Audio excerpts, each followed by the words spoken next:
Hi hello எல்லோரும் நல்லா இருக்கீங்களா? எனக்கு சப்ஸ்கிரைப் பண்ண எல்லாருக்குமே என்னோட மனமார்ந்த நன்றிகள். தொடர்ந்து வீடியோவை பாருங்கள், லைக் பண்ணுங்கள், கமெண்ட் பண்ணுங்கள், உங்கள் ஃப்ரெண்ட்ஸ்க்கெலாம் ஷேர் பண்ணுங்கள். சப்ஸ்கிரைப் பண்ணாமல் பார்த்துட்ருக்கீங்க அப்படின்னா சப்ஸ்கிரைப் பண்ணிக்கோங்க. அப்போ தான் நான் போடுற வீடியோஸ் வந்து உங்களுக்கு நோட்டிஃபிகேஷன் வரும். நேற்று லஞ்ச் பிளேட் சீரீஸ்னு நான் போட்டிருந்தேன் இல்லையா?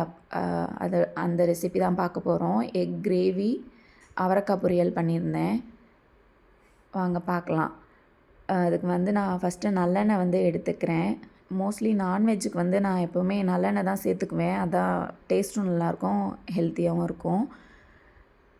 நல்லெண்ணெய் ஊற்றிட்டு கடுகு, உளுத்தம்பருப்பு, சோம்பு இது போட்டு தாளிச்சுக்கோங்க. தாளிச்சிட்டு பெரிய வெங்காயம் வந்து 2 மீடியம் சைஸ் வெங்காயம் சின்ன சின்னதாக கட் பண்ணி போட்டிருக்கேன். என்கிட்ட சின்ன வெங்காயம் இல்லை, அதனால் நான் பெரிய வெங்காயம் யூஸ் பண்ணியிருக்கேன். நீங்கள் சின்ன வெங்காயம் வச்சுருந்தீங்க அப்படின்னா அது சேர்த்துக்கோங்க. நீளமாக கட் பண்ணி வதக்கிக்கோங்க. இதை கொஞ்சம் வதங்கினதுக்கப்புறம் இஞ்சி பூண்டு பேஸ்ட்டு 2 ஸ்பூன் போட்டுக்கிறேன்.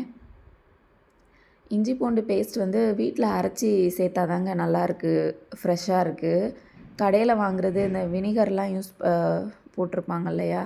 அதனால் அது டேஸ்ட்டே வந்து மாறிடுது.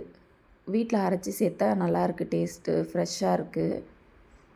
இப்போது இது வந்து பச்சை வாசனை போனதுக்கப்புறம் தக்காளி வந்து மீடியம் சைஸ் தக்காளி ஒரு 3 தக்காளி அரைச்சி சேர்த்துருக்கேன். இந்த மாதிரி அரைச்சி சேர்த்தா கிரேவியும் கொஞ்சம் நிறையா கிடைக்கும். அங்கங்கே தக்காளி அந்த அந்த தக்காளியோட தோல்லாம் தெரியாது. அதனால் அரைச்சி சேர்த்துக்கிறேன். இப்போ இதில் வந்து மஞ்சள் தூள், குழம்பு பொடி வந்து 2 ஸ்பூன், வீட்டில் குழம்பு பொடி அரைச்சி வச்சுருப்போம்ல அந்த பொடி, அப்புறம் மட்டன் மசாலா வந்து ஒரு 1.5 ஸ்பூன் சேர்த்துக்கிறேன். மட்டன் மசாலா சேர்த்து பண்ண அந்த நான்வெஜ்ஜு அந்த மட்டன் கிரேவியோட டேஸ்ட்டு கிடைக்கும். அதனால் மட்டன் மசாலா சேர்த்துக்கிறேன் நான். இதிலே வந்து நிறையா மெத்தட் இருக்குது எக் கிரேவி பண்ணுறதுக்கு. இந்த மெத்தடில் பண்ணலாம், அப்படி இல்லைன்னா செட்டிநாடு ஸ்டைல்லையும் பண்ணலாம். சீரகம், சோம்பு, தனியா, மிளகு, ஒரு சின்ன துண்டு பட்டை, 2 கிராம்பு இதெல்லாம் நல்லா ட்ரை ரோஸ்ட் பண்ணிவிட்டு ஃபைன் பவுடராக அரைச்சி வச்சுக்கலாம்.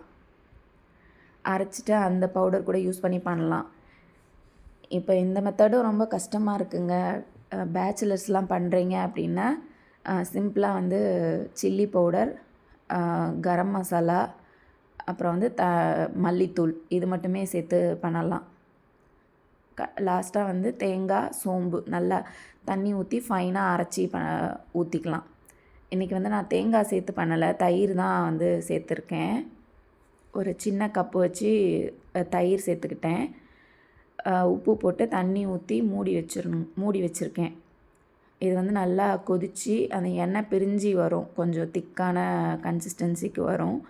அது வரைக்கும் மூடி வச்சு வேக வச்சுக்கோங்க. இந்த தயிர் சேர்த்து பண்ணும்போது அது ஒரு டேஸ்ட் நல்லா இருந்தது, டிஃப்ரெண்ட்டாக இருந்தது. இது ரைஸ்க்கு சாப்பிட்லாம், இட்லி, தோசை, சப்பாத்தி எல்லாத்துக்குமே சைடிஷ்ஷாக சாப்பிட்லாம், நல்லாயிருக்கும். இப்போ இந்த அளவுக்கு எண்ணெய் பிரிஞ்சு திக்கானதுக்கப்புறம் முட்டை வந்து உடச்சி சேர்த்துக்கிறேன். இந்த மாதிரி உடச்சியும் சேர்த்துக்கலாம், இல்லைன்னா வேக வச்சு எண்ணெயில் வந்து உப்பு, மஞ்சத்தூள், சில்லி பவுடர் இது போட்டு நல்லா வறுத்தெடுத்து அப்படி கூட சேர்த்துக்கலாம்.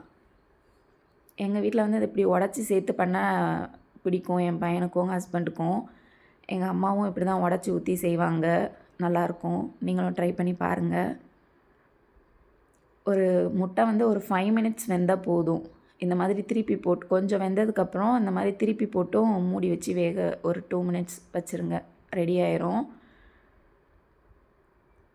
இந்த சைடு வந்து நான் ரைஸும் வச்சுட்டேன். இந்த மாதிரி நல்லா வெந்து வந்துருச்சு. இந்த காஷ்மீரி சில்லி பவுடர் வந்து நான் சில்லி ஃப்ளேக்ஸ் வந்து அரைச்சி வச்சுருந்தேங்க. இதில் கூட எறும்பு வந்துடுது. இதுக்கெலாம் எப்படி எறும்பு வருதுன்னு தெரியல. அதான் சரி ஸ்டவ் பக்கத்தில் வச்சா அதெல்லாம் போயிடும் அப்படின்ட்டு அங்கே வச்சுருக்கேன். அவரைக்காய் பொரியலும் ரெடி ஆயிடுச்சு. எண்ணெய் ஊற்றிட்டு கடுகு, உளுத்தம்பருப்பு, சீரகம் போட்டு தாளிச்சிட்டு வெங்காயம், அவரைக்காய், மஞ்சள் தூள், அப்புறம் வந்து குழம்பு பொடி 1 ஸ்பூன் தண்ணி ஊற்றி நல்லா ட்ரை ஆகிற வரைக்கும் வேக வச்சு எடுத்துக்கோங்க, ரெடி ஆயிரும். ஈவினிங் என் பையன் வந்ததுக்கப்புறம் அவங்க அப்பா கூட செஸ் விளையாண்டுட்டு இருந்தான். இப்படி தான் ஏதாவது என்டர்டெயின் பண்ண வேண்டியதாக இருக்குது, இல்லைன்னா சும்மா டிவின்னு தான் உட்காந்துட்ருக்குறாங்க.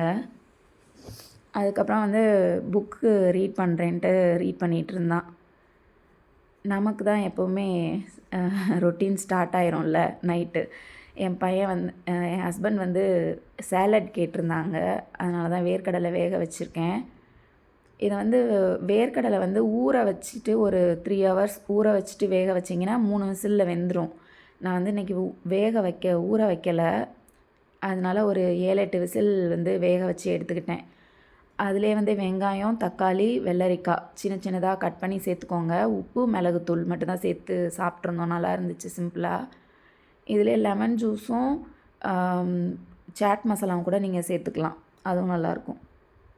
நைட்டு ப்ரோட்டீன் சாப்பிட்றீங்க அப்படின்னா ஒரு 7-7:30க்குள்ளே சாப்பிட்ருங்க. எக் கிரேவி மதியானம் வச்சதே இருந்தது. அதை வச்சு வந்து என் பையனுக்கு தோசை ஊற்றி கொடுத்துட்டேன். இந்த மாதிரி எக் கிரேவி, சிக்கன், மட்டன் இந்த மாதிரி இருந்தால் அவன் எது வேணாலும் சாப்பிட்டுப்பான். மதியானமே வச்சதுனால ஈஸியாக வேலை முடிஞ்சிருச்சு. நீங்கள் உங்கள் வீட்டில் என்ன ரெசிபி பண்ணீங்க டின்னருக்குன்னு கமெண்ட் பண்ணுங்கள். நல்லா ஹெல்த்தியாக சாப்பிடுவோம். ஹாப்பியாக லைஃப் கொண்டு போவோம். Thank you friends.